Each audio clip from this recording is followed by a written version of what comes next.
Here we go again. I mean, this is the truth show, and there's more. Oh, I'm not done yet. Oh, and there's more. Oh, I'm not done yet. I mean, this is the truth show. Oh, yes.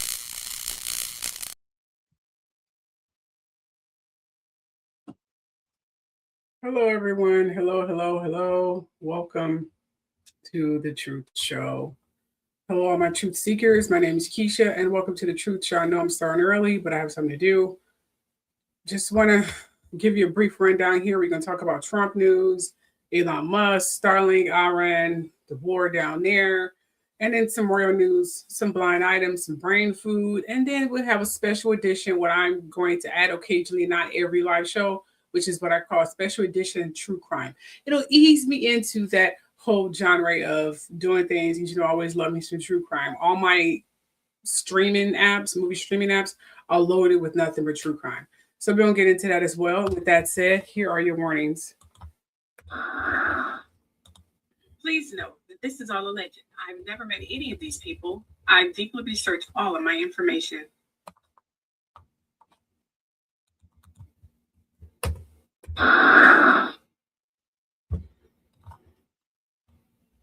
This is a trigger warning. In this video, I may be talking about or showing sensitive material about some subjects or topics that may be disturbing or upsetting or may bring forth some troubling memories, as you read in the description or title. With that said, either end the video now or brace yourself. Aside from that, enjoy.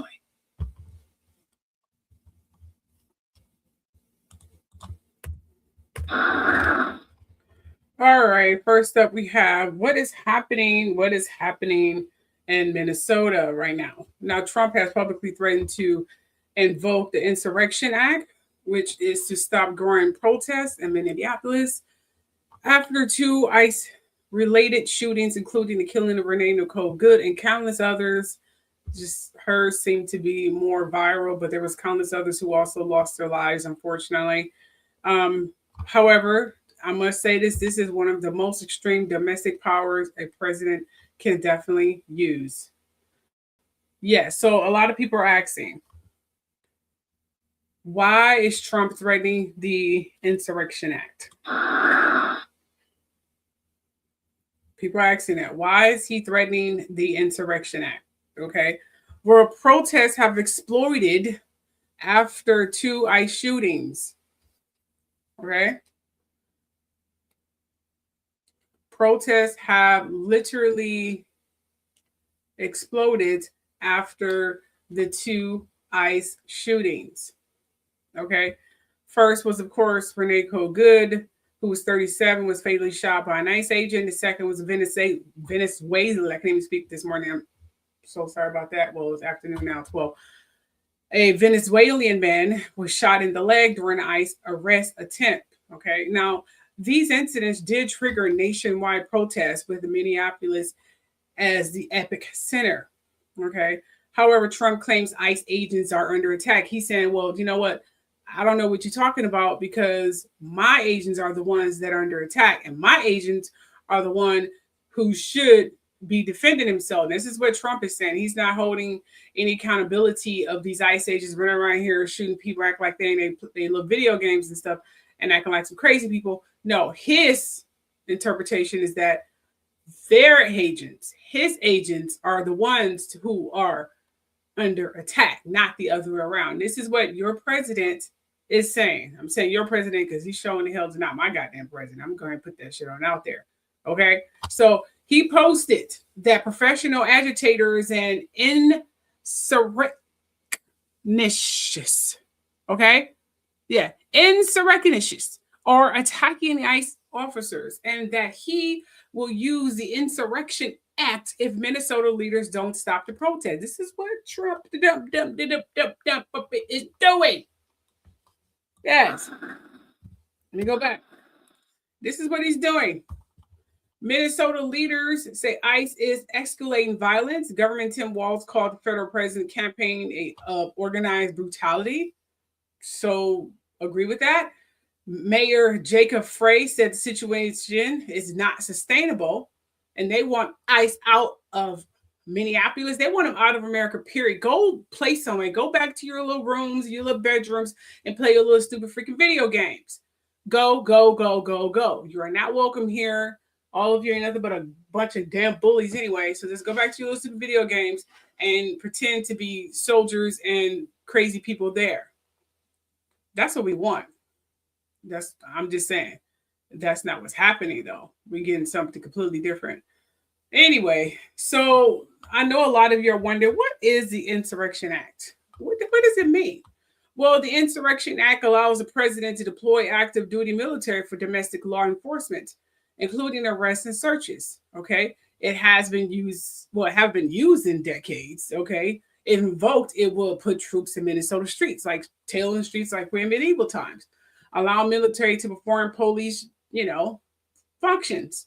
So they will be taken over for the police officers, even though by law, police officers can arrest fake agents. They have every right and every legal right to ask an agent for their identification, their valid warrants, and things of that nature. If they're unable to produce those identifications, a police officer who is law can legally take the ICE agents who are enforcers of a particular rule. They are not actual full-blown federal agents. They are within limitations, okay?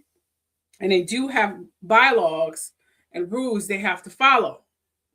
They have to show you the identification. They have to have a badge. They're not allowed to use force. Please know your rights. And if they're not able to produce identification or warrants, anything of the nature, call the police, and the police have every legal right to arrest them if they're not able to produce those identifications to them as well. Okay? Police officers are law. These are just enforcers of the law. Big goddamn difference. So, but Trump, he's thinking about deploying that, which again allow military to perform police functions, dramatically escalating federal power, override state objections. So if that state said, I don't want these darn ICE agents all over my goddamn street, him insurrecting this Insurrection Act will override their, ruling saying, I don't want them on my streets. Again, him acting like a bully and doing something that's completely unnecessary. He is doing this as a distraction from the Epstein files, and he wanted to continuously cause chaos and war, because if he is in the middle of a war or is he in the middle of causing some kind of war, they can't impeach him. So he's going to continue doing this shit. He's trying to start a war with Iran by blowing up innocent people. And then he tried to start a war over there in Nigeria. He's going to continue doing this until the war is inflicted so he can stay in office. It's the only reason he's doing this. I say still, impeach his ass whether the war is in or not, because let's face it, as soon as he needs to go, he just needs to go. No more trying to wait until things are peaceful. It would never be peaceful as long as he in that fucking White House. So again, this is far more extreme than sending the National Guard if he insurrect the act, because you have a bunch of military guys roaming the streets with these fucking guns, and all of them may or may not be legit. They could just be men who just so happen to have on the right uniform with guns and traffickers and wannabe soldiers and living out their gang boy fantasies. So yeah, they're giving them all rights to come barging in your house, shooting up your house, and acting like some crazy psychopath. This is where we are currently at. I told you this was going to happen when he got elected. That's why I cried on live air. As you guys like, oh my gosh, you're crying. And the bag of people who was following me. But now you know why. Because this is what I saw. Because I said on air, it's going to get worse. If you didn't believe me, hope next time you'll start listening to what I have to say instead of being hypocrites and judgmental jerks. So what's happening on the ground? Oh, by the way, I know I'm doing this a little early because I have something to do later. I was going to wait. I'm off today and I have errands to run. And I'm not feeling well either. So I just want to do this to get over it. I'll have a timestamp. You guys, matter of fact, I'm not time stamping anything. You guys just watch it when I'm done. Yeah, I get home from work, sit and have your wine and coffee, what the hell you're going to have, and sit and enjoy this live stream, okay? Or enjoy it now. It's up to you. You can put it up on your desk post and just listen to what I'm saying. You won't have to watch it, but you'll listen to me as a podcast if you don't have the time to actually watch the live show. I try to describe what I'm doing as best of my ability. Okay, so what's happening on the ground? Hit the like button, you guys. Hit the like button. Tear gas fired into crowds. They put in tear gas. This is literally back into the civil rights times. Protesters throwing rocks and fireworks. Federal vehicles damaged. They're not federal vehicles. These are regular people pretending to be ICE agents. They are not federal vehicles. Thousands of federal agents deployed. Apparently, that's what the sources say. The city is tense, chaotic, and heavily militarized. It's been a chaotic mess since who's been in office, and Congress is not doing anything about it as usual. Here are some videos.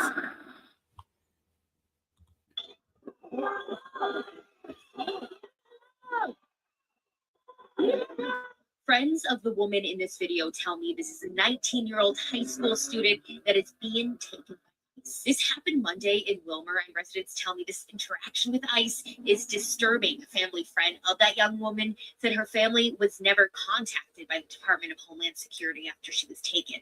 Witnesses told me she said to the officers that she had papers. Republican State Representative Dave Baker said he supports ICE and law enforcement efforts to get criminals off the streets, but he is concerned about the lack of transparency in this particular case and wonders why ICE would take a high school student. He's asking for answers. That is such a stupid fucking question.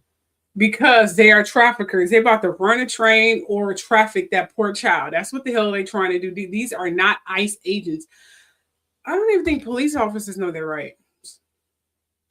Did you ask for this ICE agent identification? Someone need to go on national television and give cops their protocol, because I'm starting to think they don't know their protocol. They don't even know their power. They don't even know they have the power to arrest fake ICE agents who are not doing their job. I think they feel that ICE agents are above them. No, they are enforcers. They are enforcers of this immigration law. They're not federal agents. They work for the federal, but they're not federal agents. Oh my gosh. Please learn. They can't even arrest people. They're just like transporters, so to speak. That's all they are. They're not, FBI or CIA or police officers. I swear, they need to know. They need to know. So if you see an ICE agent that's not producing any identification, call the cops. And if you got to school the goddamn cop on what this cop need to do that, because they act special sometimes. I'm telling you. Go ahead and tell them, like, look now, since you don't know what you're supposed to do, let me just tell you what you're supposed to do. Because apparently you don't know what you're supposed to do. And a lot of them probably don't know what the hell they're supposed to do. So if you have to break it down to them and give them some kind of educated something, just give it to them.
Hello, hello, hello, hello. Were you guys able to hear that last video insert or no?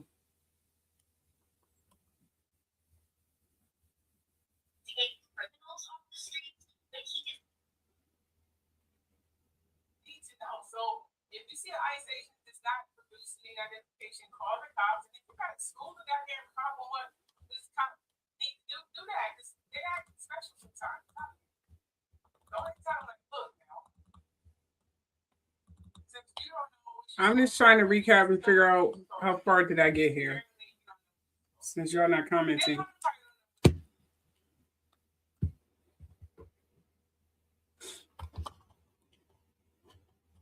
I'm going to play the last video again because I don't know if you guys heard it or not. ICE agents are getting their $50,000 bonus, but they didn't read the fine print because there is no honor amongst thieves. So in the contract for the ICE agents' $50,000 sign-on bonus, they have to sign on to be there for 5 years. They get $10,000 for every year of service, which is great. They got $10,000 when they first signed up. They'll get the next $10,000 in their second year. Here's where the problems come in. They have to fulfill their contract. If they leave early, they have to pay back the bonus. So if they leave and try to get out of ICE before that 5 years is up, they have to pay back that $10,000. If they wait and make it to 2 years, they have to pay back the $20,000 and so on and so on. So these ICE agents who are now discovering that the job they thought was going to be so much fun, wrangling up and attacking people they feel like shouldn't be here, and now they're being hated at, yelled at, whistled at, screamed at, haunted at constantly, because that does wear on the psyche. They now can't leave, or they're going to owe the $10,000 they just got back. And if they're there for 2 years, they'll owe 20 and so on. So they have to finish their 5-year contract before they leave. Amazing what happens when you get employment with a con man. Have a great night. Foolish, foolish people. That is hilarious. They literally signed a 5-year contract for what? What, $100,000? For a job that seriously may not even be around for that long? I'm going to be honest with you. Wow, wow, wow. Stupid ass people. Anyway, moving right along here. So what the question remains.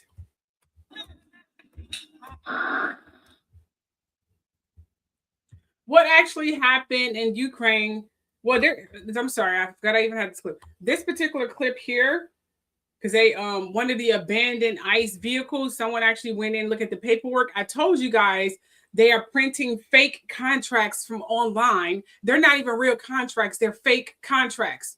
These ICE agents are fake. And again, if they're not able to produce the identification, please call the police, and you have to school a police officer and say, look, by law, they have to produce identification and warrants. They have not done so. Can you please make this ICE agent do that? You do have a legal right to do that. You are the law. They are enforcers of immigration, just officers for that.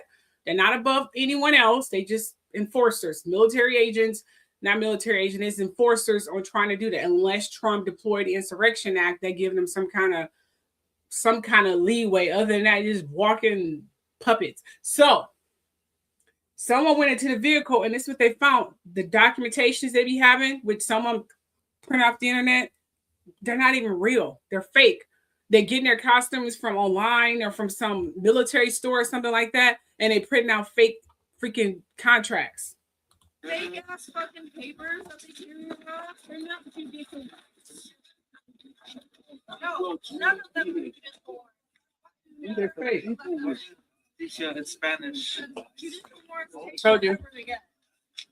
I'm drinking coffee. Holy shit. We got the paperwork. We got an ice cream. I ain't breaking anything. I just came for the scene. Unbelievable. Told you. Fake ICE agents. Told you. Okay, this is what I started talking about, but you know, I gotta have the video. Anyway, so what actually happened in Ukraine? Well, Ukraine carried out one of the deepest, most damaging drone attacks inside Russia since war begun. destroying more than 40 Russian military aircrafts, according to Ukrainian officials. This wasn't a small strike. It was a massive, long-planned operation, apparently. Okay, here are the key details of everything, okay? Over 40 Russian warplanes destroyed Ukraine. Ukraine says 41 bombers were hit across multiple Russian airfields. These included 295 and 222 long-range bombers, the same planes Russia uses to fire missiles at Ukraine. And then the drones were smuggled into Russia. Here's the wild part. The drones were transported inside containers on trucks deep into Russian territory. They were launched from inside Russia, not from Ukraine. So they snuck into Russia and then just started unloading some bombs and stuff. This is crazy. Yeah, this means Ukraine infiltrated Russian territory with equipment and personally, and seriously, and personally took over. With equipment and personnel for over a year, and they had no idea. Ukrainian officials says the mission took 18 months to prepare. It was personally supervised by President Zelensky. The strike hit airfields up to 4,000 kilometers inside Russia. One of the main targets was the Balaya Air Base in Irkutsk, over 4,000 kilometers, or 2,500 miles from Ukraine. Now, this is the deepest Ukrainian strike of the entire freaking war that they've been having for the last 4 years, but the conflict been going on for 11 years. Russia confirmed the attacks. They said Russia Defense Ministry admitted drones hit 5 airfields across the country. They said aircraft were damaged and fires broke out. Now, Russia responded with its largest drone attack ever, too. Russia launched 472 drones at Ukraine in retaliation, the biggest drone barrage since the war began 4 years ago. They also fired 7 missiles. A Russian strike killed Ukrainian soldiers. At least 12 Ukrainian service members were unfortunately killed and 60 injured in a missile strike on a training unit. Now, this all happened right before peace talks. Ukraine and Russia were scheduled to meet in Istanbul the next day for direct talks. Zelensky said Ukraine would still attend. Now, I don't know who ordered these strikes. There's been a conflict and a mystery coming in because people are saying, did he order these strikes before the peace talks, or was this some kind of warning if the peace is not initiated, this will happen? We just go unload everything we have and just blow up your whole freaking town. Just blow up the whole damn land. Just blow up every goddamn thing. Everybody in it. In this goddamn war. I don't know if that was what this warning was, or did he have anything to do with these drone strikes? Did Trump secretly, butt into this war like he unload unprecedented and unapproved bombs in Iran? You know what? Take a look at this. Chaos has erupted on the Eastern Front as Ukrainian forces execute a masterclass in urban warfare, systematically hunting down and liquidating the very eyes of the Russian war machine in a catastrophic blow to Putin's offensive capabilities.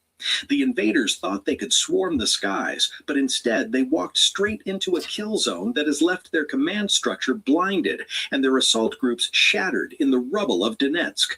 We are talking about absolute carnage in the Pokrovsk-Mirnograd agglomeration, where the hunters have undoubtedly become the hunted, and the footage coming out of this sector paints a picture of utter devastation for the occupying forces.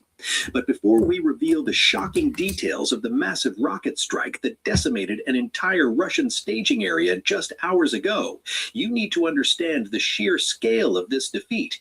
If you stand with Ukraine and want to see the truth of this war reach the world, hit that subscribe button right now. Smash the like button to trigger the algorithm and help us spread the word to fellow supporters of freedom, because the mainstream media is sleeping on the intensity of these battles. We are witnessing a pivotal moment in the defense of the East, and you do not want to miss what happens next as the logistical corridors tighten and the urban combat reaches a fever pitch. On Tuesday, January 13th, 2026, the Sahid Operational Command dropped a bombshell report confirming that Ukrainian defenders have turned the streets of Pokrovsk and Mirnograd into a graveyard for elite Russian units.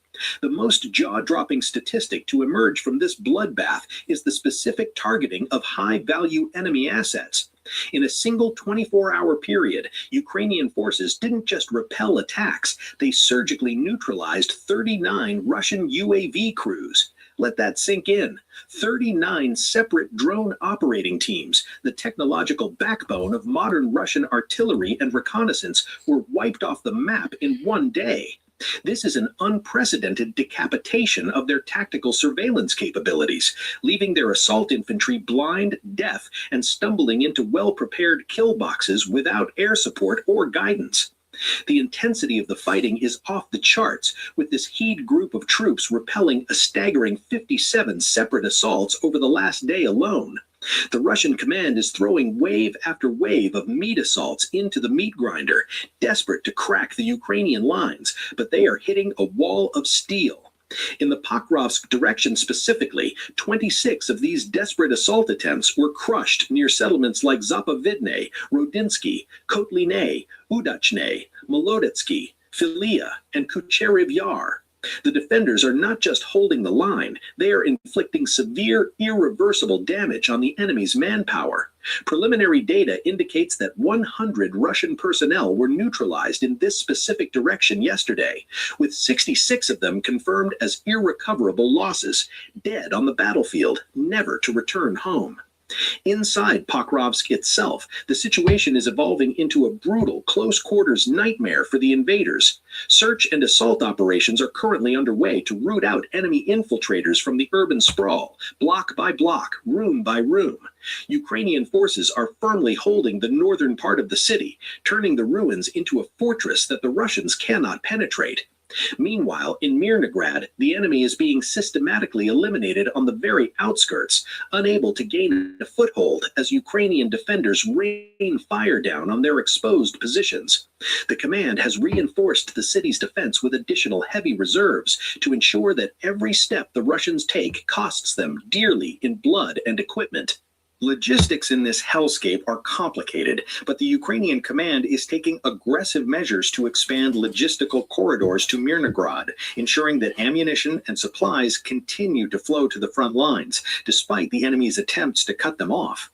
Grigory Shapoval, the spokesperson for the Sahid Operational Command, made it crystal clear. Measures are being taken to strengthen capabilities, and the destruction of the enemy is proceeding according to plan. The total tally for the Sahid group's area of responsibility is shocking, with Russian forces losing 365 personnel in a single day of fighting. Alongside the human toll, the equipment losses are mounting rapidly, with 45 drones, 12 vehicles, and 10 units of specialized heavy equipment reduced to scrap metal in the burning streets. But the most explosive development occurred when Ukrainian intelligence intercepted data revealing a massive concentration of Russian forces preparing for a fresh assault. They didn't wait for the attack to start. Acting on real-time intelligence, Ukrainian troops unleashed a devastating barrage from Grad multiple rocket launchers, saturating the area where the Russian units were assembling. The result was total annihilation. The strike disrupted their preparations before they could even step off the line of departure, destroying the area and scattering the remnants of their assault force. This is the definition of proactive defense, striking the enemy before they can strike you, and doing it with overwhelming firepower. As of 4 p.m. Kyiv time on January 13th, 72 combat engagements had already raged across the front, but the Pokrovsk direction remains the absolute hottest sector of the war. Occupiers assaulted Ukrainian defensive positions 28 times in this area alone, driven by a frantic desperation to show progress, only to be met with precise artillery and small arms fire. The strategy is working. Isolate the infantry by blinding their drones, disrupt their staging areas with rocket artillery, and then mop up the survivors in the urban maze. The elimination of those 39 drone crews is the game changer here, crippling the Russian ability to coordinate complex attacks and forcing them to revert to primitive, suicidal mass charges that are being mown down by dug-in defenders. We are watching the utter dismantling of a modern assault force in real time. This Kid Command is prioritizing the destruction of these specialist operators because they know it bleeds the Russian army of its technical edge. Every drone crew destroyed is a battalion saved from artillery fire. Every staging area wiped out by grads is a defensive line that holds for another day. The combat operations continue without pause, and as the sun sets over the smoking ruins of the Donetsk region, the Ukrainian military is standing tall, holding the north of Pokrovsk and sending a clear message to the Kremlin. Your drones are down, your troops are exposed, and there is nowhere left to hide. You've been listening to J&J's Military Report, where we analyze the latest in military strategy, global defense, and advanced weaponry. We'll catch you next time. Very interesting. Very, very interesting. Here are the videos.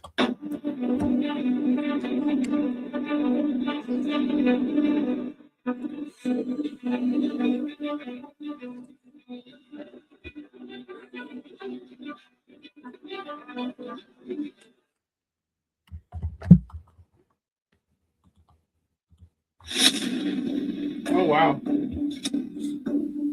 Oh, gosh.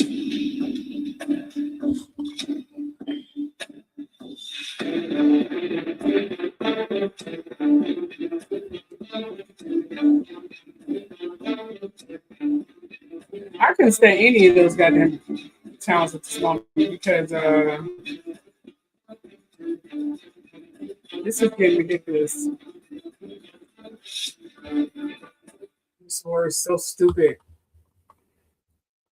Instead of, the God in the Bible or whoever God that y'all praying to, instead of him inflicting the violence, how about he just annihilate the violence by just causing a severe, I don't know, tsunami or earthquake or something, or whatever he do, I don't know.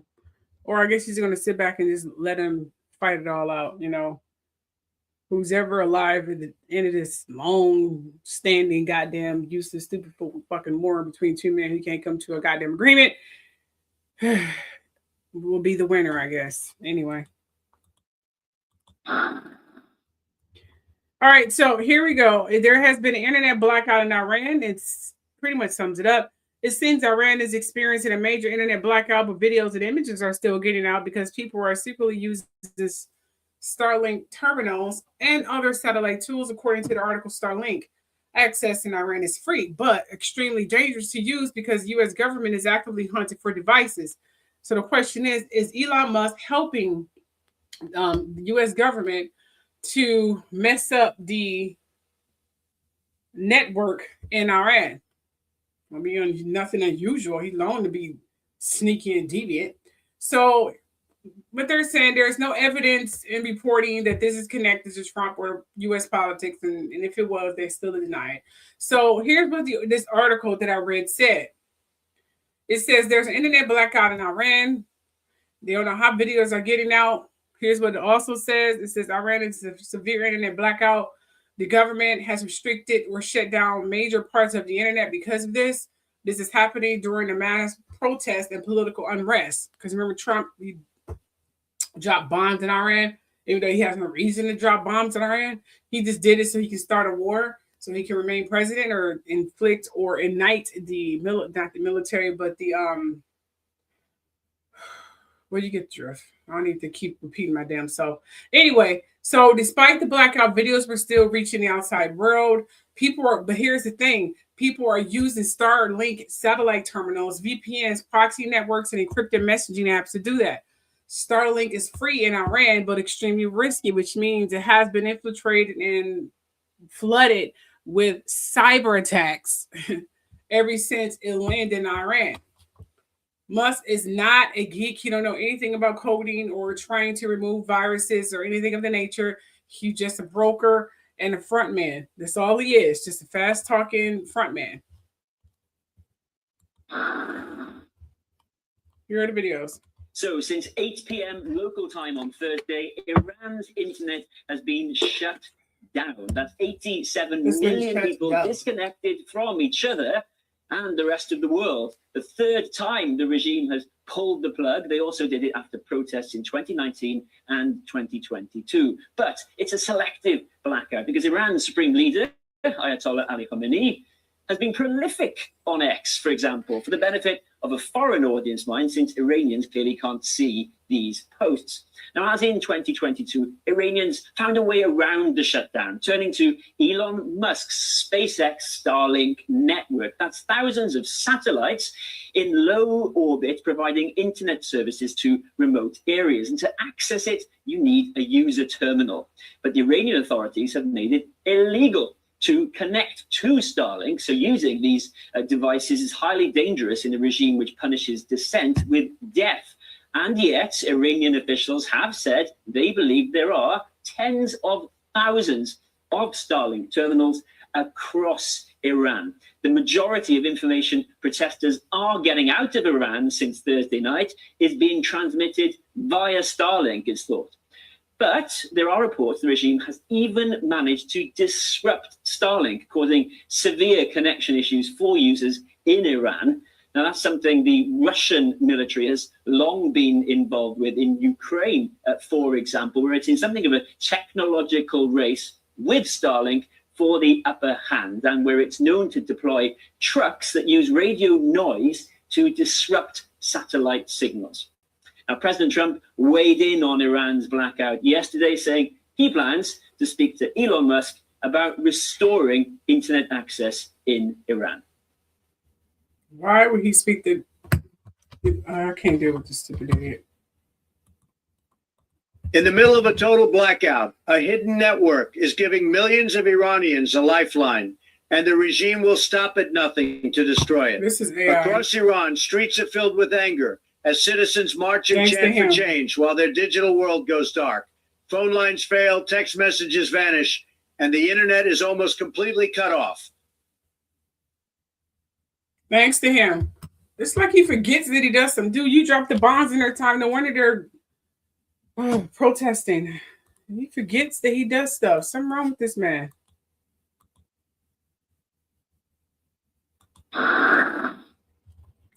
So here's the website there. Let me go back. Okay, according to the article, Starlink access is free for Iranians. Not surprising because, Elon Musk, he's a criminal anyway. Remember, he rigged the election. But the Iranian government is tracking and confiscating Starlink terminals because they know what Elon Musk is up to. They need to be using their resources to expose the hacking of our election. How about use it for something like that? You do that, flood our media and everything else with the proof that the election was rigged, and that will force the Congress to do something about it, and that will get rid of Trump. And you got to worry about all these stupid fucking wars, okay? Just saying. Everyone just go back to where it was before he became into office. Anyway, so this is why Iranian government is tracking and confiscating all Starlink terminals. I don't blame them. Using one can put people in danger, apparently, which is true. The blackout is definitely intentional. The government is trying to stop the protest videos from spreading, control the narrative, but it's kind of hard to do that when you got Trump still dropping bombs. Anyway, so here's what is going on in terms of the government. The government stopped protest video from spreading, control the narrative, and they want to limit the communication between activists. Now, the big question, is Elon Musk helping Trump? Well, the article is clearly not going to say that, but here's what's factual. Starlink is active in Iran, and it is free, shocking. It is helping protesters communicate. It is dangerous for them to use, and the Iranian government is trying to shut it down. Elon Musk had helped the government in the past, but do note there's no reporting in the article that connects this to the U.S. politics or Trump, but we all know better, don't we? However, Starlink matters in Iran. Starlink allows people to bypass government control internet because it uses satellites which are grounded satellites. They're not floating in space, but people think that. No local infrastructure. This make it harder for governments to block. Apparently it's not. Easier for protests to communicate. A lifeline during blackouts, which is what it's proven to be. But however, it's fishy that Elon Musk would even offer free internet for this place anyway. That would be suspicious as hell right there, considering he rigged the election. But also easy to detect if someone is physically holding a terminal illegally in many authoritarian countries. A target for security forces. See how weak the system could be? But he gave it to them for free. He had an agenda to give them this access for free. It wasn't like, oh, I'm a good Samaritan. I love you guys. You're my people. It's because he had an agenda. To sum it up, Iran is experiencing one of its most severe internet blackouts ever as the government tries to crush nationwide anti-government protests, but a small number of people are still getting videos and images by secretly using Starlink satellite internet. Starlink, which SpaceX made available in Iran in 2022, has become a crucial lifeline because its signal comes from the sky and can't be shut down like normal internet. Though using it illegal and dangerous could be a problem. Activists say Starlink access helped expose killings during the crackdown, with more than 2,600 deaths reported by human rights groups. Despite Iran's attempts to jam the signal or criminalize devices, tens of thousands of smuggled Starlink receivers are believed to be operating in the country, allowing protesters to bypass the blackout and pretty much to stay connected with the outside world. That's what they're saying, Starlink. So to sum it up, Starlink has its pros and cons. Let me just sum that up. It has its pros and cons on what it's good for. Hi, Andrew. How you doing? That's what's going on here. Now here's world news. Okay, it seems that Prince Harry, they're still going through this whole security malarkey. Okay, here's the rundown with this, and I'm going to go through this real quickly. Prince Harry reunion. Oh, boy. Apparently, Prince Harry reunion unlikely. Royal family doesn't trust him. Experts say King Charles fears private conversations released to the press. Okay, he's probably leaked several things about his son already, and he's probably afraid for the same goddamn thing, for stuff to get leaked, and you guys twisting it for your own personal agenda. So this goes both ways. And it's hurt that, once again, King Charles is going to be unavailable when Prince Harry come to his hometown. My thought is guilt. Not because of what he done, because let's be realistic here. Okay? They did more dirt to Harry and Meghan than Harry and Meghan did to them. All they did is expose what they had done. Tomorrow they may start talking. No, how about they are worried about you fuckers start talking, or King Charles is worried about that if Prince Harry see him and see that this man is not sick and is not suffering from some long severe cancer, that his secret will be exposed, and he's afraid that Harry's going to go ahead and blow the whistle and say my father is faking his cancer diagnosis. That's why he's ducking and dodging him and shit. But hey, it is what it is. Because I don't think he or Kate have cancer or had cancer. I think they both are liars. I'm going to go ahead and put it on out there. So this is why Charles is expected to be in Scotland during Harry's upcoming UK visit. Oh, well. And then we have Andrew and Fergie reportedly planning to sell royal valuables. Palace is on alert, of course, over fears that it may auction items linked to Queen Elizabeth. Auction. Please. They said this could cause a fallout of truth. I say, who cares? Auction. What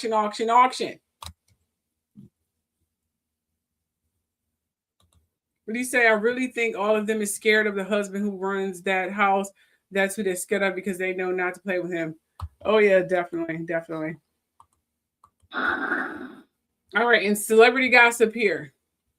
In the blind item, in the first blind item, we're talking about, what does it say? It seems that, this is by Hailey and Justin Bieber, the A-list celebrity seems super upset about reposting a video. If she didn't do it, she probably did. Then fine. But now, with threatened legal action over an opinion, She just created a mess for herself. She thinks way more people care about her than they actually do, which is true. Like, no one cares. If she was just ignored it, this story would have faded away and we move on to the next person. These celebrities be thinking we really care about them like that. Like, we don't care. We don't care. We don't give a damn. We don't give a damn. Please don't put yourself on an unnecessary pedestal that's not even there. Jeez.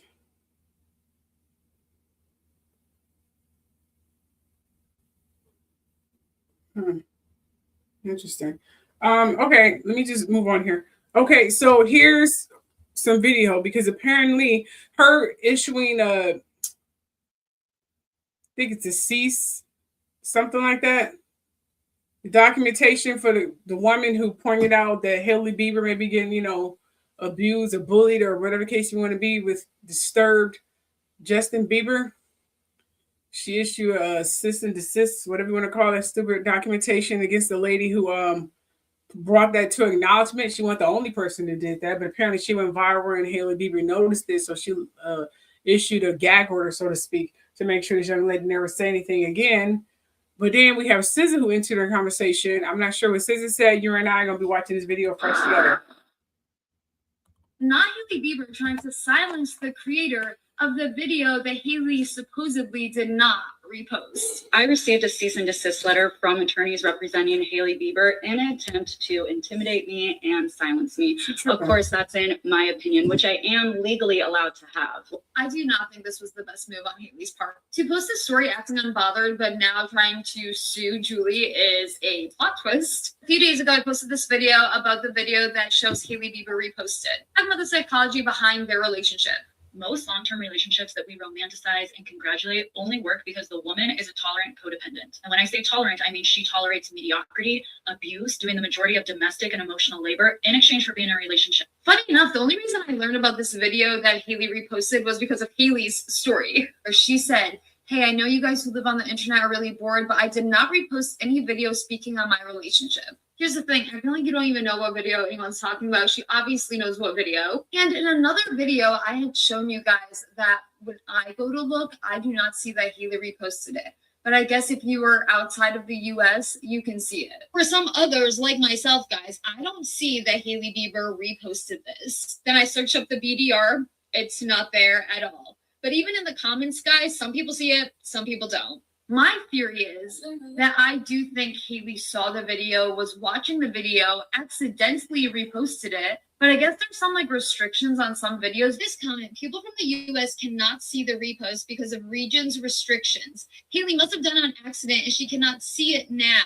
It's because it's not actually Julie's video. The account BDR stole Julie's video. Since Hailey's attorneys sent Julie a cease and desist, they probably also sent this to the BDR account. So the BDR account has stolen a lot of Julie's videos. And I think they just want both of the videos gone. Because here's the thing, Julie can take down her video, but Julie's video is the one that is not as viral.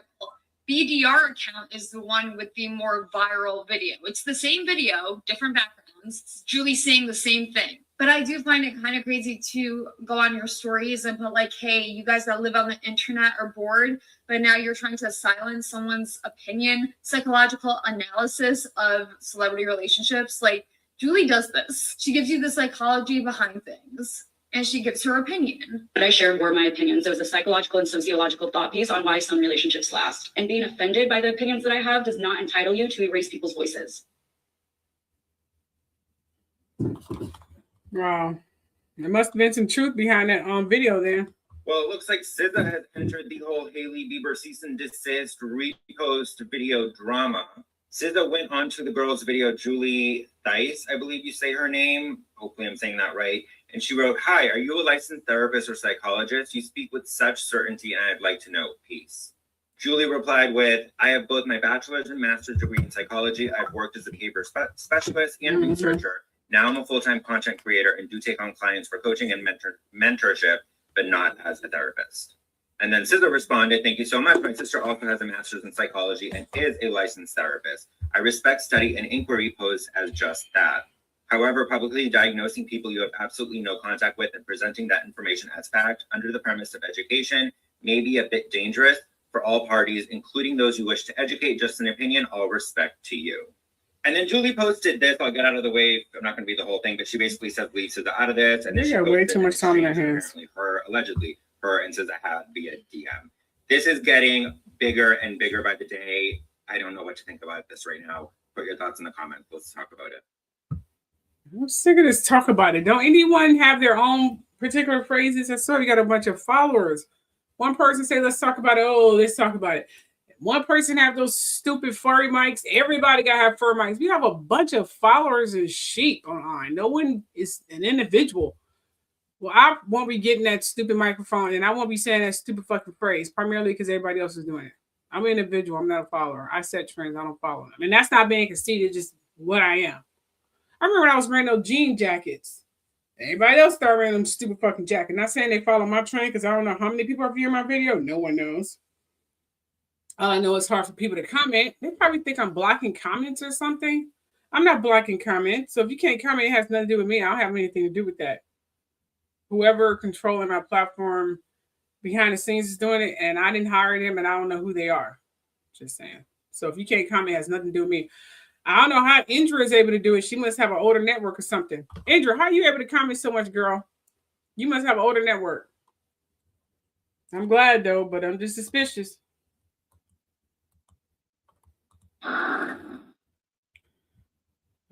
Anyway, moving right along here. So in other blind item, it say this about reality star Dorit Kemsley. A Metro PCS phone. What is a Metro PCS phone? What is a Metro PCS phone? I have to look that up.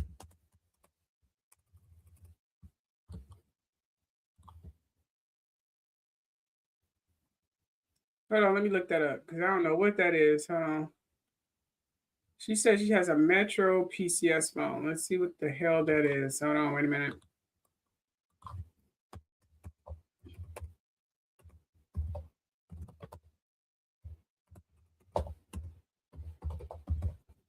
Okay, let's see here.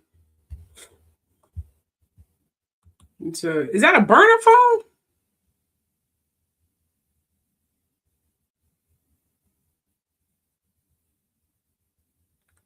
Oh, okay. You have a burner phone. So how does this burner phone look? I'm just curious. This is completely off the subject.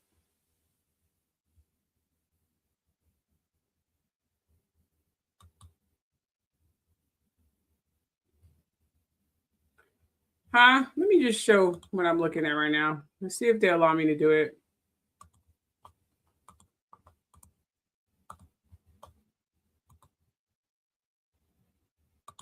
There we go. Okay, this is what I'm looking at. So does it look like, oh, okay. Does it look like this?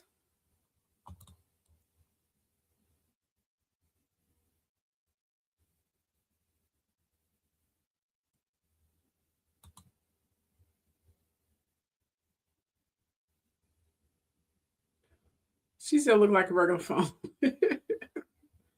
You crazy girl. Okay. She said looks like a regular phone. Okay. So that's why you're able to do it. You're not really with a cellular company. You have a burner phone where you probably pay through that. What is that thing called again? T-Mobile, T-Smiley. I don't remember what it is. Anyway, you probably pay through that or whatever. Oh, okay. So you have an older phone. Oh, okay. So, wow. That's why you're able to get through because you're on an older network. Well, that explains so much. And they're not able to block you because you're on an untraceable phone. You're on a track phone. Interesting. Interesting. See, there is a missing piece to the puzzle. That's why you're able to get that is crazy. So the hacker, well, criminals use track phones because they're untraceable. And that's probably they're able to block you. That is so, okay. I'm getting upset. Let me get back to this show, you guys. Sorry about that.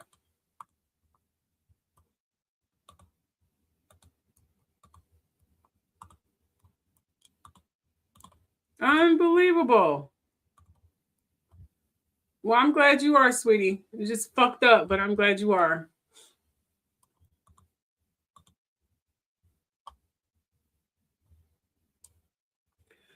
All right, so I don't watch reality TV, but I'm gonna go ahead and just, talk about this, even though I don't, watch reality TV. In another blind item, it says this about reality star Dorit Kemsley.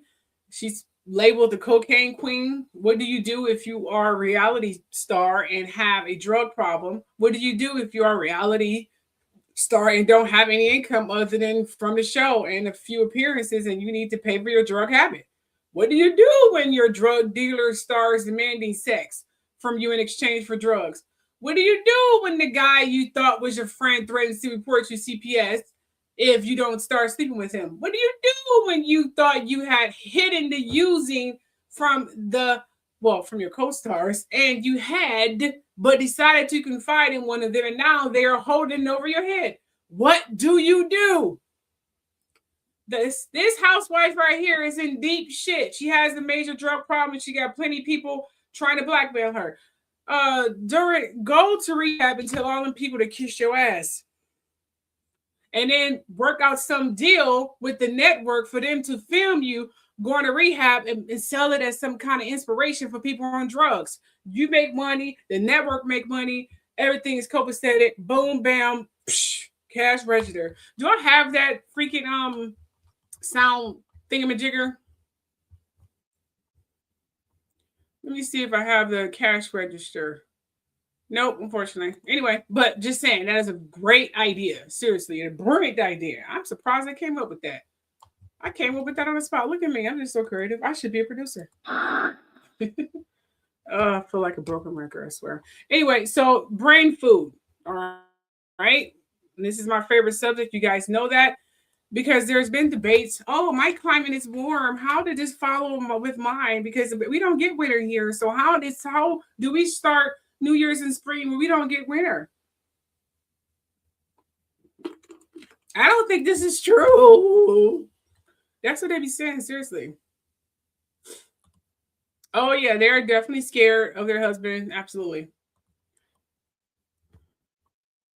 Mm-hmm. So everybody gets to see your comment, huh? Oh, what happened to your comment? Oh, well. Did you delete it? Oh, well. Sorry about that. I don't know if I delete or delete. I have no idea. Anyway, so here we go. Listen to this video, and then I'll get into deep on how New Year's actually start in spring for everywhere, not just states with 4 seasons or winter seasons, because I know it's confusing. I'm going to break it down. How does New Year's start everywhere else, not just with states or continents or countries that have 4 seasons? I'm going to break it down so you guys can really understand it, because I'm tired of people asking me that question. People think spring only matters in states with 4 seasons, but the whole northern hemisphere shifts together. When cold states get winter, warm states get cooler. Rainy weather, that's their version of winter. Yep. And when the 4 season states hit spring, the warmer states enter their rainy rebirth cycle. Different climates, same earth cycle. Across history, New Year began whenever life restarted. Spring in some places, rainy season in others. See? Let me break it down for many of you who didn't get that. So people think spring only matters in places with 4 seasons, but that's not true. Across Africa, Asia, the Middle East, and indigenous cultures, the New Year was tied to the return of life, not the weather. Even in places with only rainy and dry seasons, spring symbolizes rebirth, planting, and the return of the sun. Of course, we know. January 1st is a political date. Spring is the cosmic New Year. However,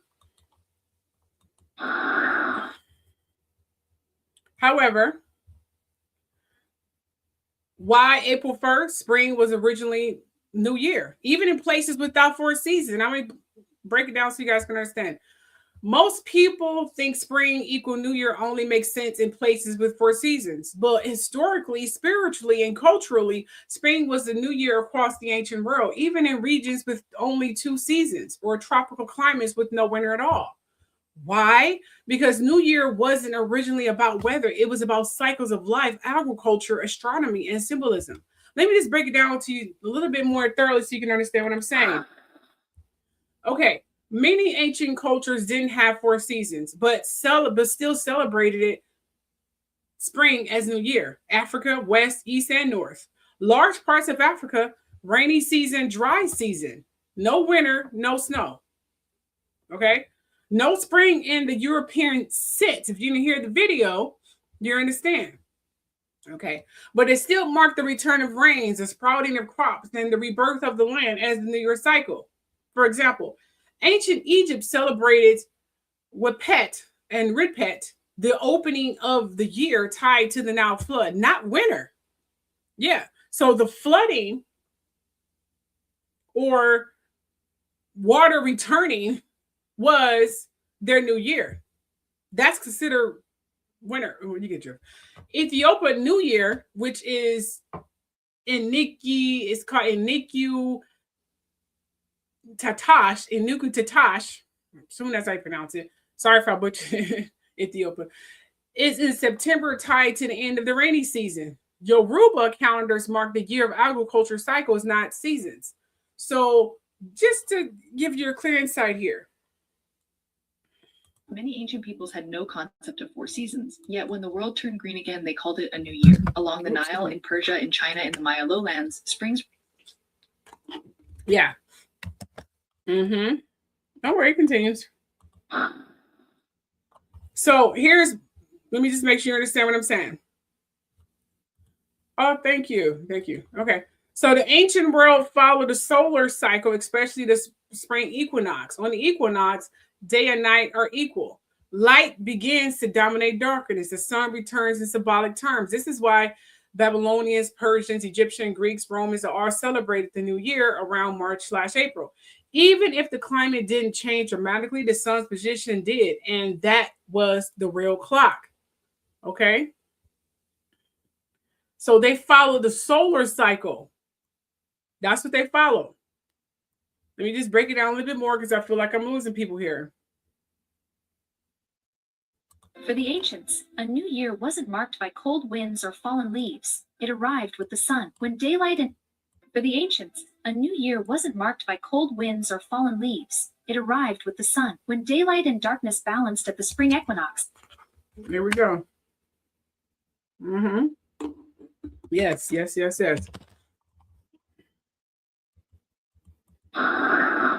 Let me get a little deeper. Even in tropical regions, plants sprout, animals give birth, rivers swell, food becomes abundant again. Humans notice these patterns long before calendar exists. So spring wasn't about temperature, it was about the renewal of life. But people are like, why April 1st though? Why April 1st? Tropics, even seasons of endless green have their awakening. Tender shoots break the soil. New life stirs in the grass. Rivers rise and Yes. And yes, I did make a video for pretty much everything I said. So why April 1st is used to be the New Year's in the New Year's Day for Europe and pretty much everywhere. Before the Gregorian calendar, New Year's was April 1st. Okay. So here's what I'm saying. Many European countries celebrated New Year on April 1st. This was tied to the spring equinox and the return of life. When the calendar changed to January 1st, people still celebrated in April, but they were mocked and they were called April Fools, hence April Fool's Day. Now, spiritually, spring is the true new year. Across culture, spring is rebirth. Spring equals resurrection. Spring equals planting. Spring equals new cycle. Spring equals the return of the sun. January 1st is a political date. Spring is a cosmic date. Even in places with 4 seasons, people still recognize it. The return of rains, the return of fertility, the return of abundance as the start of the year, which means when it's winter in the cold parts of the world or states or whatever, it's rainy and cold in the warmer parts of the world or country or whatever. So when I don't know, Chicago, Minnesota, Wisconsin, all those fucking places, they get winter, and California, Texas, and all them other hot climates or whatever, when California, when we're getting our sun and shine and all that's, well, when we get in our winter, I'm sorry. I'm getting confused now. Sorry about that. It's been a long freaking day thus far, and it's still early for me. When California is getting their sun, I'm gonna speak up in the third party so I can keep myself out of it. That's what's making me confused. When California is getting spring and a lot of cold air, places like Chicago, Wisconsin is having spring. So rainy and cold season in California is considered winter. I don't think I said that right. Okay, yeah, I didn't say that right or wrong. I'm sorry. I'm getting confused here. I'm not getting confused. I'm just getting really tired for some reason. Okay, so winter, when it's winter in 4 season states, it's their winter in the hot climate states is heavy rain and cold air. That's their version of winter. When it's spring in the colder of 4 season states, their spring or their new year is when it's not as raining as much and the climate is a bit warm and trees start sprouting and the flowers start blooming and things of that nature. That's their version of spring. So their winter is when it's cold all the time and the weather is cold and it's raining all the time. That's the hot climate parts of the country world. That's their version of winter. Okay? Not spring, but their version of winter. The Gregorian calendar called it spring, but that's not really what it is. Which generally happens around April. You know what I'm saying?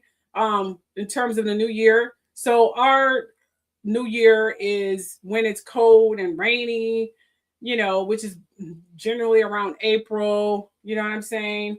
And then you have places like Chicago, Wisconsin, and places like that when it's snowing outside and things, you know. Here we just have a rain and it's cold and it stays in the low 60s and it stays in the 60s. You very seldom get 70. You get low 60s all the fucking time. That's our version of winter. So that's what that is. If people want to know, how does New Year begin? So when it's just hot or not hot, when it's spring in the 4 seasons parts of the country or the world or whatever, yes. When it's winter up there, it's winter. When it's hot, not when it's winter. When it's rainy and cold in the hot part of the countries or states or world or whatever. Okay, that's the version there. I'll break it down a little bit, you know, thoroughly. Okay. But let's go deeper because I think many of you are still confused. So I'm gonna break it down a little bit thoroughly because I don't think I broke it down thoroughly enough. Okay, so here's the deal. Okay, the whole northern hemisphere shifts together, even if the weather looks different. So winter in New York, okay, it's also winter in Florida, Texas, Arizona, California, which means, but winter doesn't look the same everywhere. In cold states, snow, like in the colder states, it's snow, ice, freezing temperatures, 15, 16, 20 inches of fucking snow, all that stuff, right? In warmer states, it's cooler temperatures and it's raining all the time. Cloud storms, there's always mud flood. It's just not summer. That's their version of winter, okay? But the season is the same. It's just nature responds to it differently, okay? Just want to make sure I break that down. So warm states don't get snow, but they do express winter energy, which means, pay attention to what I'm saying, okay?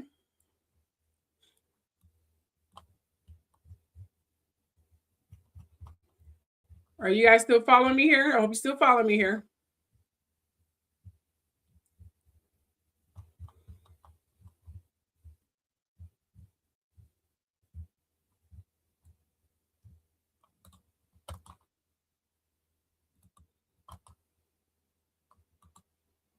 You guys can still hear me, correct? Okay, cool. Just want to make sure you guys can still hear me. Well, I know you're following me, but there's plenty of other people who are following me and they haven't said jack diddly. So again, I don't know who's watching. And if they can't comment, they're definitely not commenting. And again, you know, maybe they're watching me in some live stream in some foreign part of the goddamn country. Who knows? Anyway.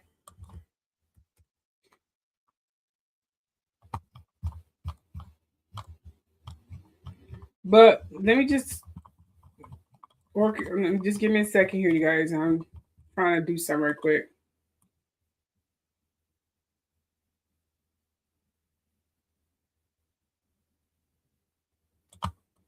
Just a second.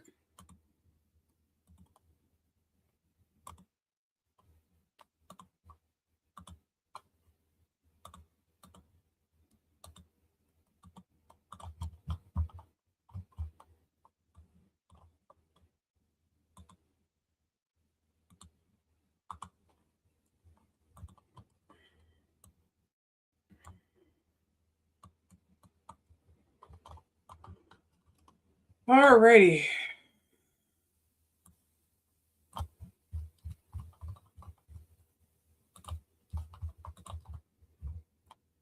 Where was I?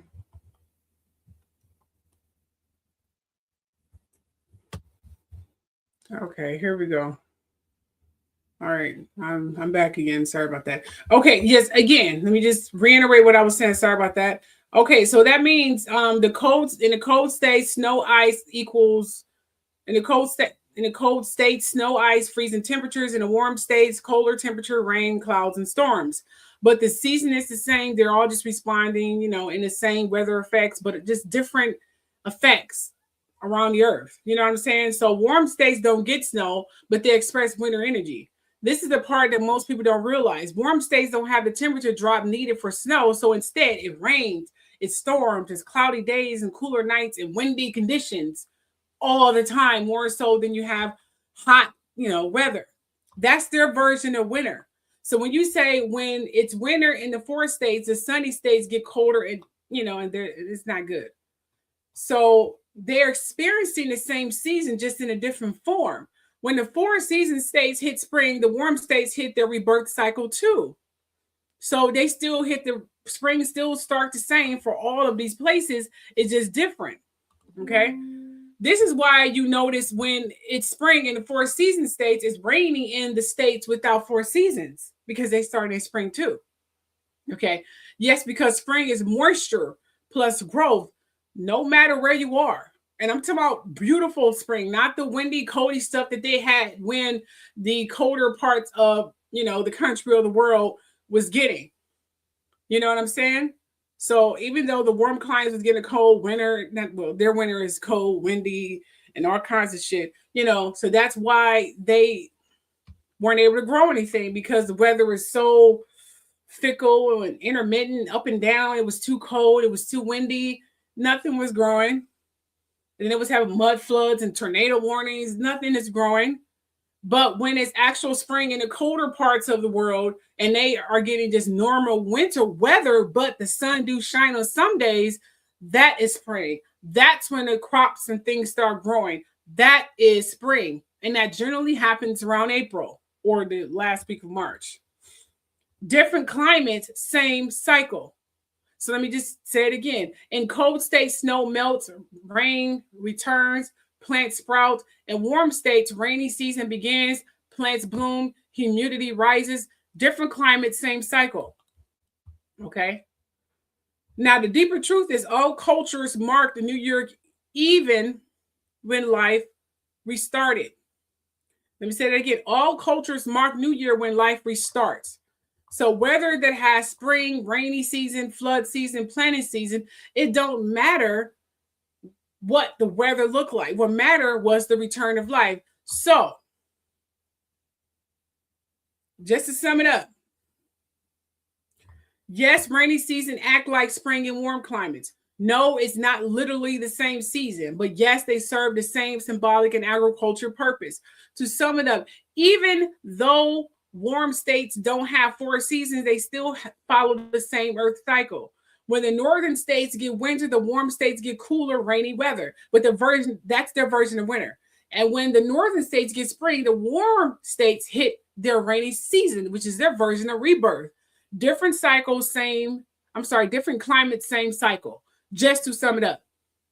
Okay? Just know that. But New Year is literally the same all over the fucking world. Around April. or whatever April is in other parts of the world, because I don't really know. All right, let's move on.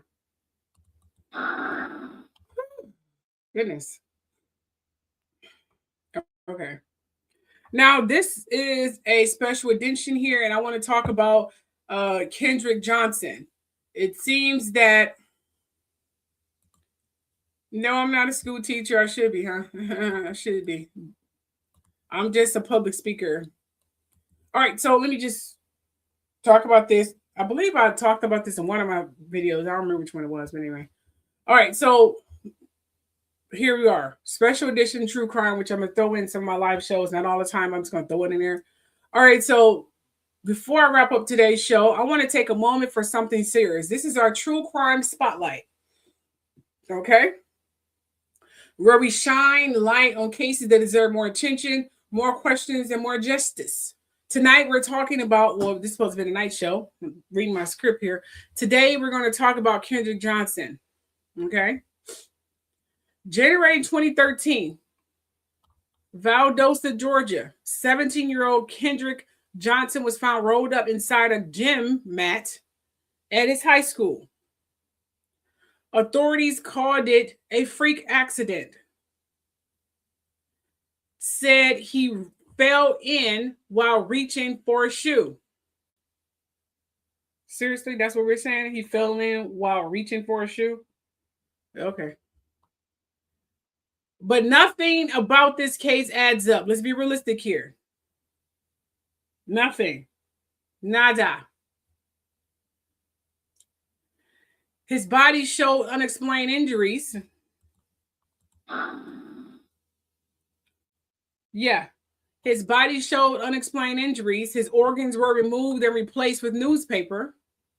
Surveillance footage had missing top, well, not about to say top places, but basically it had missing time gaps. So the footage was definitely edited and tampered with. The case has been reopened multiple times, still no clear answers. So true, so true. Oh, thank you. Definitely. Okay, so Kendrick family has been fighting for the truth for over a decade. Hey, Tanisha, what kind of, no, hold on just a second. Hey, Tanisha, what kind of phone do you have?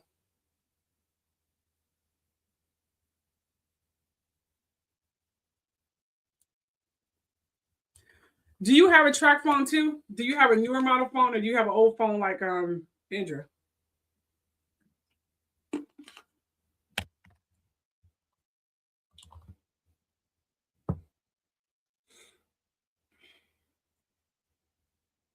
You have oh goodness. You have iPhone 15?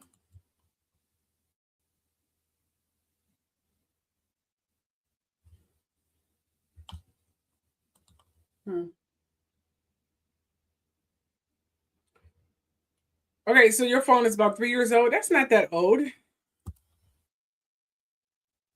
But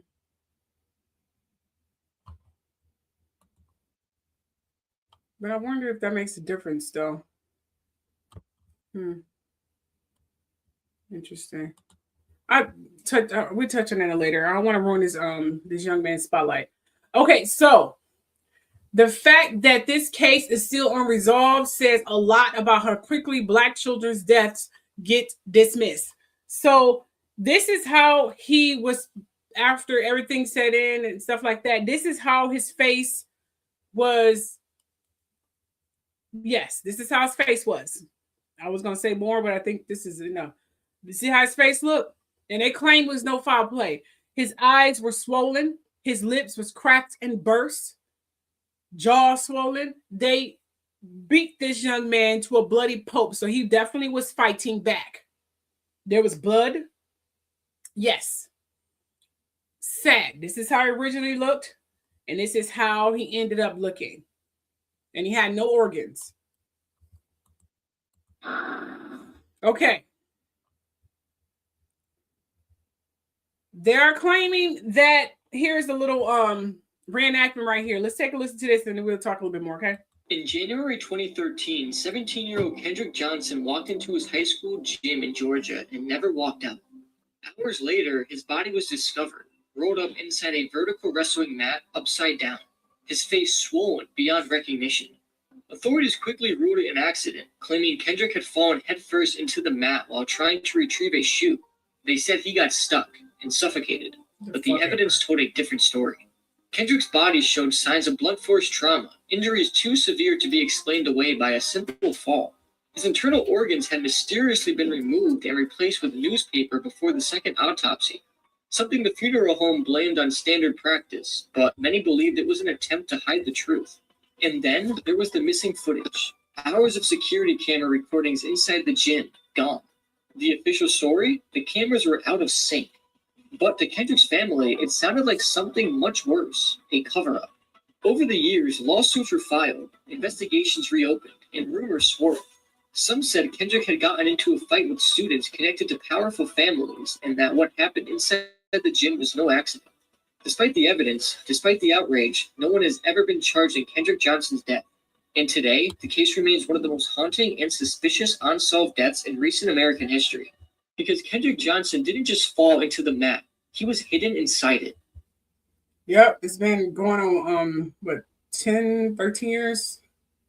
It's going on 13 years and it's still unresolved. That is so sad.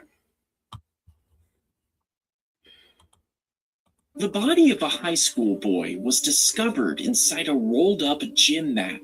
Now, authorities initially ruled his death as accidental, suggesting that he fell into the mat head first while reaching for a shoe and suffocated due to the position. But his family didn't believe this story and requested a second autopsy. This revealed blunt force trauma to the boy's neck, leading to suspicions of foul play. But despite numerous investigations, the case remains unresolved and many questions linger. Okay, here is my theory of this alleged fall here. First of all, this isn't just a mystery.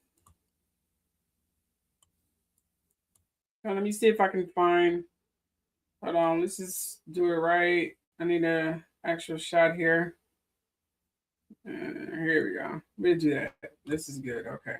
And then, okay, here we go. First of all, this didn't fucking happen. So anyway, so let's just say this. Okay, this isn't just a mystery. It's a reminder of how easily a life can be overlooked when the world decides it's not worth investigating. And even if you heard this case before, it deserves to be heard. That's why we're talking about this. This is why I'm calling this True Crime Spotlight. So please say his name. Please say his name. But let me just say this here. First of all, he was beaten up. Let's be realistic here. This young man was beaten up. He was beaten up to a bloody freaking pulp. Okay? That's what he was. And after they beat him up, they rolled him up in a horizontal mat. It was not vertical upon him getting into that mat. It was horizontal on the floor. They rolled him up and then they set it upright in a vertical standpoint. And then they walked their ass out. For someone to have that kind of power, they had to have connections with the security team, the principal, and law enforcement. Okay, which means someone was paying someone, which means this young boy was either targeted for his organs in the initially first place, and that day was the day he was going to do it. This was a premeditated murder planned to get this young boy freaking organs. They had security paid off and set. They had the principal set and pretty much paid off. They had the funeral home, who is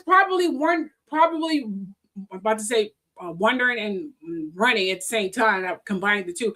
Who is probably running an underground organs harvesting just to stay afloat. I guarantee you, the funeral home and a pathologist, which means the coroner's office, all working together. So you had the school, you had the security team, you had a couple of stupid fucking officers, and you had the coroner/pathologist, and you had the funeral home all working together. And they are making millions of organs harvesting. This young boy was freaking targeted for his organs in the first place. You know how much you can get for a 17-year-old liver and a heart and a kidney? You can get so much fucking money. I'm talking about thousands and thousands of dollars. He was targeted. He did fight back. So they beat his ass, rolled him up in that mat, and they waited until they found out. They let the family have their little funeral services, making sure no one was, had the coroner check it the first time, make sure they dotted all their I's and T's. But when the second autopsy came, they were not looking for that second autopsy. And that's when it was like, oh, fuck.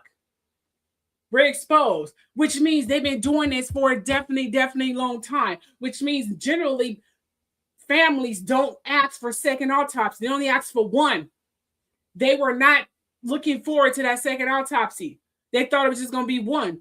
They probably did this so freaking long. They've probably been running the under freaking ground and secret organs harvesting for a long time. So if I was the cops, I would definitely find out who was working. So I'd definitely speak to the principal of that school, the security team of that school. I'd speak to the funeral home, the coroner's office. Oh, yeah, definitely.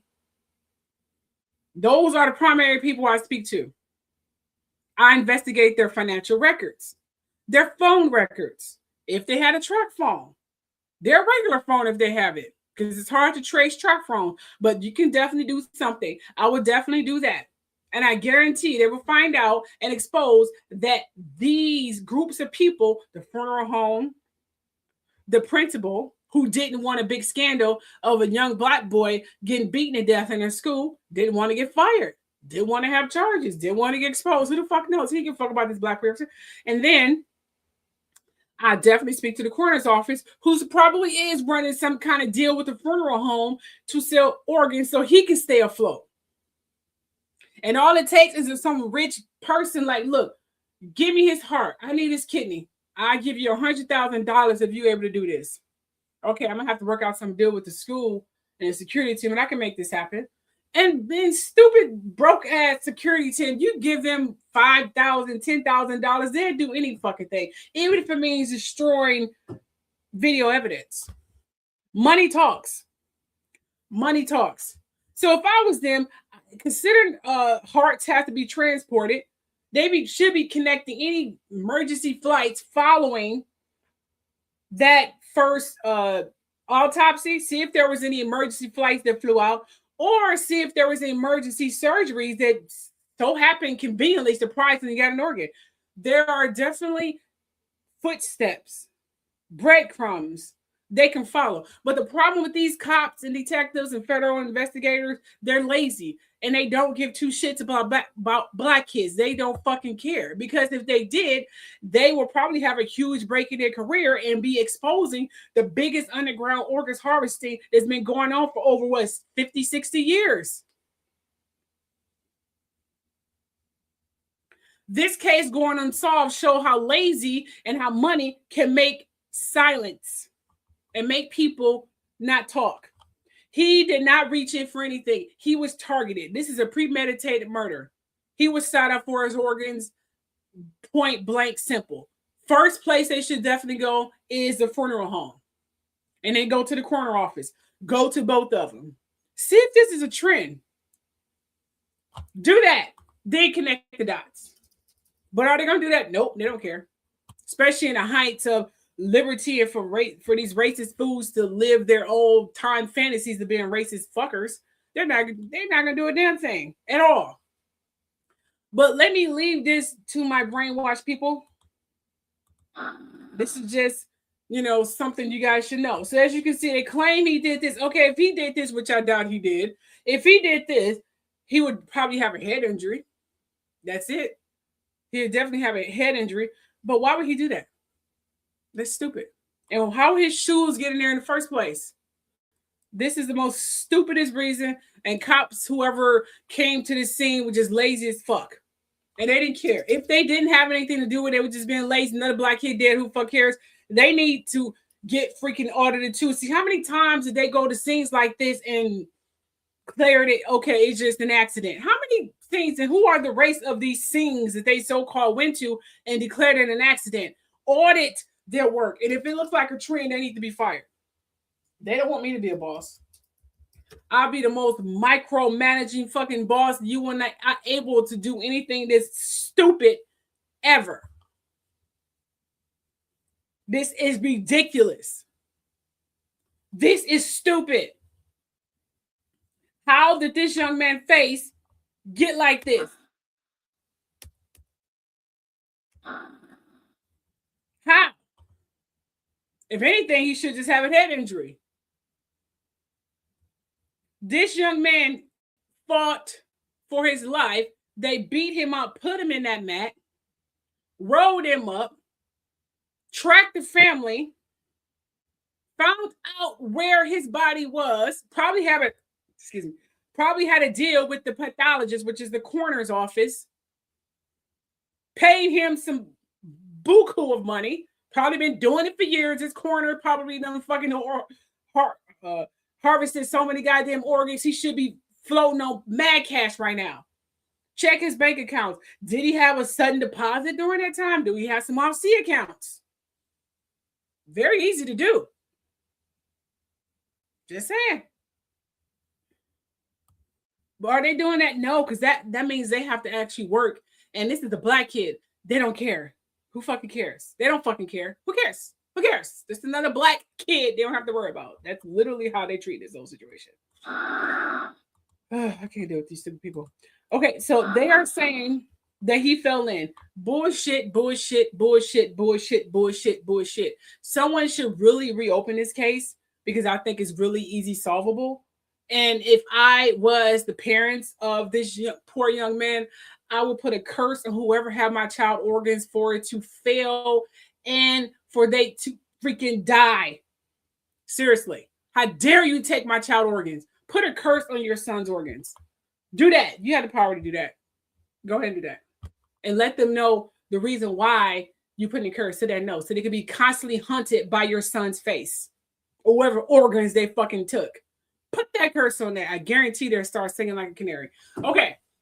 And matter of fact, and let the bloodline of those organs also reap the freaking repercussions of what the foolish and disgusting and deviant and malevolent thing that this fucker has did to get these goddamn organs.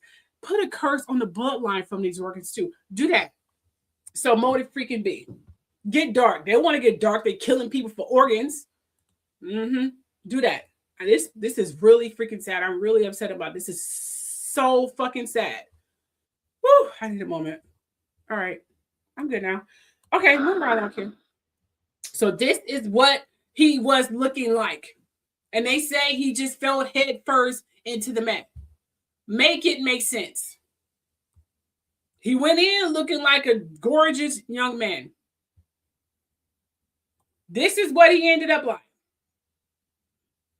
This young man was beaten to a bloody pulp by a racist sack of shit. Yeah. Like an Emmett Till. This is bullshit.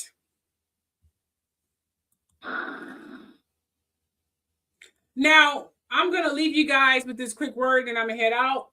And I'll speak to you guys next week. Okay. Whew. Back focus, you guys. And this will be literally an interlude to my next show. Okay. And don't worry, I'll post the clarification of the 4 seasons or in New York and all that stuff. So people who keep asking, well, it don't get winter in my state. I don't know how this April thing can, work for us.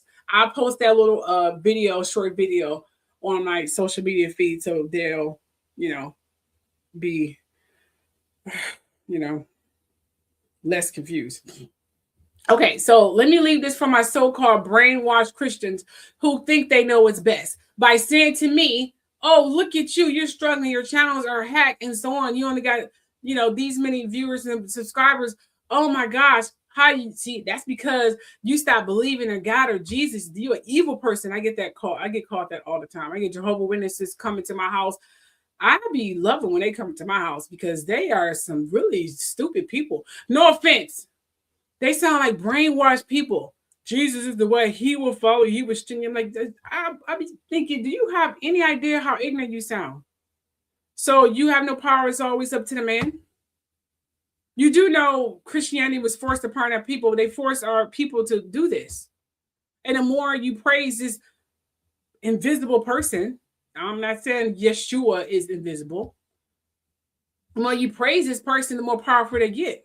This is for their power. This is for their benefit, not our benefit. But I also said this, really, because I was going through hell and oblivious to all of the hell for years. It wasn't until I broke out of the spell where I noticed the hell that I was going through and the false family and friends that so-called supported me, but with some really deviant, malevolent fuckers. It wasn't until I got out of that spell where I was able to see all of these people clearly. So if you're looking down on me because you are in a better financial state than me, okay, yeah, you are in a better financial state than me. You should, yeah, okay, for now. But my ending will be far more greater than yours. Because your ending is not going to be so nice. All you Christians are thinking you high and mighty at this point, telling you this time, 5 years from now, hell, this time and 2 years from now, you are going to regret looking down upon free spiritual people who are believing in themselves and not in the vindictive, genocidal, fictitious, invisible man. They believe that they have the power within themselves to make anything happen, to make anything manifest, is what Yeshua was preaching before they lynched him. He said, it's in you. It's not below, it's not above, it's in you. The kingdom of heaven is in you. You can reach Christ-like consciousness yourself. Not in man, in you. Until you get that into your freaking brain, you are going to be consistently brainwashed by the system who killed you. You mean to tell me all these years you praising this Jesus or God, and he didn't stop slavery? He didn't stop the trafficking of your kids? He didn't stop the raping of your babies and treating your babies as alligator food, or forcing them to swim, or putting them in little fences and barricades and treat them like sideshows for carnivals? He didn't stop all of that suffering over and over again. The flooding of your villages, the Tartarian Moor civilization being completely freaking destroyed. Everything that we progressed, they destroyed it. If we become too advanced in our own little culture, they destroy it. Our villages are underwater, underground, burnt. But you mean to tell me all they have to do is continue praying as Jesus and God all these years, and what, suddenly he's going to have an epiphany like, damn, I forgot about the Black people. I forgot about the Hispanic people. No. You stop praising the Jesus and God that make you praise. Maybe something would happen, just like when they weren't doing it. Look how advanced they did, because they believed in themselves. They didn't believe in some fictitious God. They believed in themselves, and look how far they got. Think. But you know what? That's a whole nother subject, a whole nother live show. But I'm just going to leave you with this video and then I'm out. As Christians, we don't speak to our ancestors. Those are demons. Yeah, and that's why that shit don't work out for y'all. Y'all do realize that, right? Because instead of praying to your actual Black ancestors, you poured all of your power and energy into a white demonic spirit. Say it. Oh, I'm prepared to die on this hill.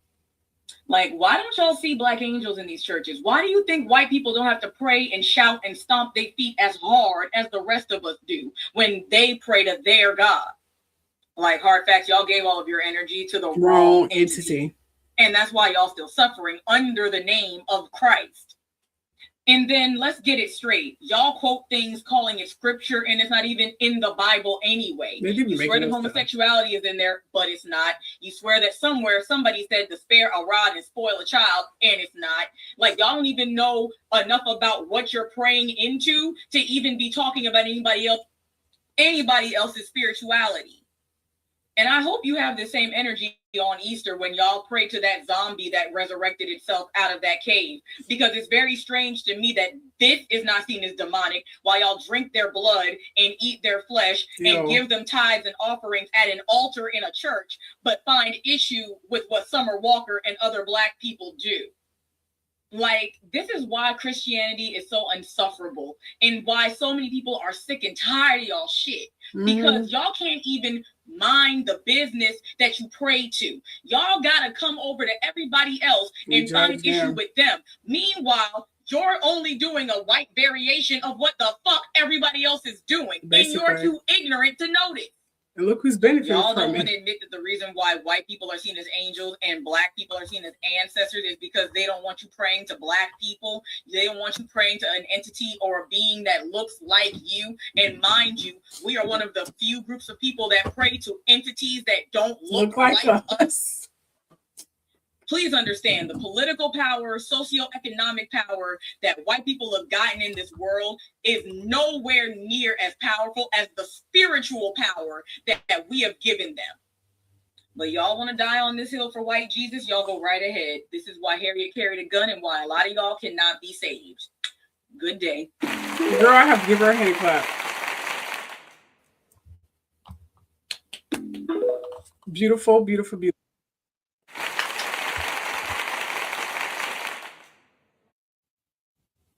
Yes, yes, yes. She is. Stop being ignorant, folks. Stop being ignorant. Please wake up. Please wake up. Please. Thank you for following me. Yes. And yes, it was definitely forced upon us. In my next live show, I'll more than likely go a little deeper in Christianity. Sorry for the technical glitches throughout this live show. I was trying to do some things, but whatever. Anyways, you guys have a wonderful day. I'll speak to you guys next week. Bye. Buenas tardes. That means good afternoon in Spanish. Okay, have a good day. Bye. We see you. We see you. We remember. We remember.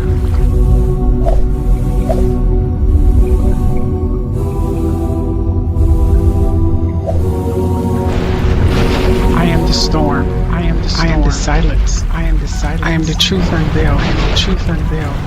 You are seen. You are known. You are known.